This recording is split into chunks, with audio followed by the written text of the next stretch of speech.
Friends, आज हम बात करेंगे सुज़लोन एनर्जी के बारे में। और जैसा कि आप लोग देख ही पा रहे हो दोस्तों, सुज़लोन एनर्जी में आज के दिन भी हमें कोई तेजी बनते हुए नहीं दिखलाई दे रही है। हालांकि पिछले 2 दिनों में सेंसेक्स में हमें करीब करीब 2000 पॉइंट की इजाफा होते हुए दिखलाई दी है, लेकिन जिस तरह से बाजार में हमें रिकवरी होते हुए दिखलाई दे रही है, सुज़लोन एनर्जी में हमें कुछ खास रिकवरी होते हुए नहीं दिखलाई दे रही है। कुछ खास हमें मूवमेंट बनता हुआ नहीं दिखलाई दे रहा। बाजार में जैसे ही हमें रिकवरी होते हुए दिखलाई दी, बहुत सारे ऐसे पेनी स्टॉक है जिसमें हमें अपर सर्किट लगता हुआ दिखलाई दिया, लेकिन सुज़लोन एनर्जी में वैसा कुछ खास हमें कुछ भी नहीं दिखलाई दे रहा है। सुज़लोन एनर्जी में हमें कोई भी तेजी बनते हुए नहीं दिखलाई दे रही है। तो आज इस वीडियो के माध्यम से हम लोग जानेंगे कि सुज़लोन एनर्जी में हमें कब तक तेजी बनते हुए दिखलाई देगी, आखिरकार हमें तेजी बनते हुए दिखलाई देगी भी या नहीं, सुज़लोन एनर्जी में हमें इन्वेस्ट करके रखना सही होगा या नहीं, और सुज़लोन एनर्जी का क्या टारगेट निकल कर आ रहा है आने वाले कुछ ट्रेडिंग सेशन में।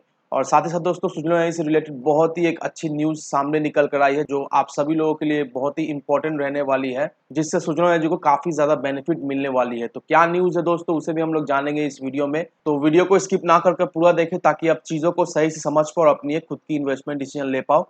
लेकिन दोस्तों, मेरी आपसे एक ही रिक्वेस्ट रहेगी कि चैनल को सब्सक्राइब और वीडियो को ज़रूर से लाइक कर देना, ताकि आपको इस तरह की अपडेट्स रेगुलर बेसिस पर मिलती रहे। तो चलिए फ्रेंड्स, वीडियो को स्टार्ट करते हैं। तो सबसे पहले अगर इसके आज के कारोबार पर नजर डालें, तो स्टॉक जो है ओपन हुआ 10 रुपये 10 पैसे में। हाई बनाया इसने 10 रुपये 15 पैसे का, लो बनाया इसने 9 रुपये 55 पैसे का। और आप फिलहाल देख ही पा रहे हो दोस्तों, किस लेवल पे ये फिलहाल अभी ट्रेड कर रहा है।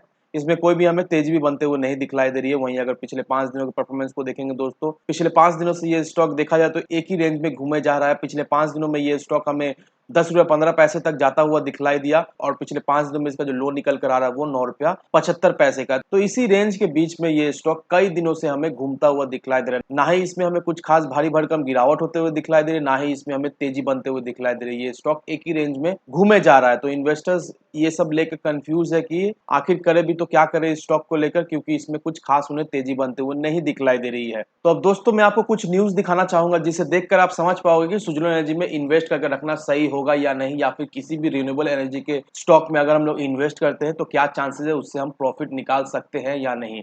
तो अब दोस्तों, इस आर्टिकल को देखो। दीप गुप्ता जो कि एमडी है मैक्वायर एसेट मैनेजमेंट में, उनका ये कहना है कि बहुत सारे कैश आने वाला है ग्रीन एनर्जी इकोनॉमी के लिए इंडिया में। अब इसके साथ साथ कुछ रिस्क भी है। अब रिस्क क्या निकल कर आ रहा है? रिस्क यही है कि अगर कोई कॉन्ट्रैक्ट ब्रीच होता है तो ये एक रिस्क फैक्टर है, लेकिन उसके साथ साथ अगर सारी चीजें सही से चले और सारी चीजें में स्टेबिलिटी रहती है, तो इससे क्या होगा, इससे ज्यादा से ज्यादा इन्वेस्टमेंट आएगा इस सेक्टर में। अब यहाँ पर देखो, कविता साहा जो कि एमडी है इंफ्रास्ट्रक्चर में, उनका ये कहना है कि जब वो 2006 में जब ये रिन्यूएबल एनर्जी ग्रीन एनर्जी की बात होती थी, तब 120 मेगावाट सुनकर ही कितना बड़ा एक टारगेट होता था। लेकिन आज के डेट में जिस तरह से रिन्यूएबल एनर्जी में हमें डेवलपमेंट मिल रही है, जिस तरह से इसमें अच्छी अच्छी इनोवेशन हो रही है, और आज के दिन हम लोग बात करते हैं हंड्रेड्स ऑफ गीगावाट्स। तो अगर आपको याद हो दोस्तों, 2006 में सुज़लोन एनर्जी का जो प्राइस हुआ करता था वो करीब करीब हमें 250-300 रुपए के लेवल में, तब उस समय रिन्यूएबल एनर्जी का उतना चर्चा भी नहीं था, और जो पावर जनरेट होती थी रिन्यूएबल एनर्जी से वो बहुत ही कम होती थी। यहाँ पर देख लो दोस्तों, 120 मेगावाट जनरेट करने में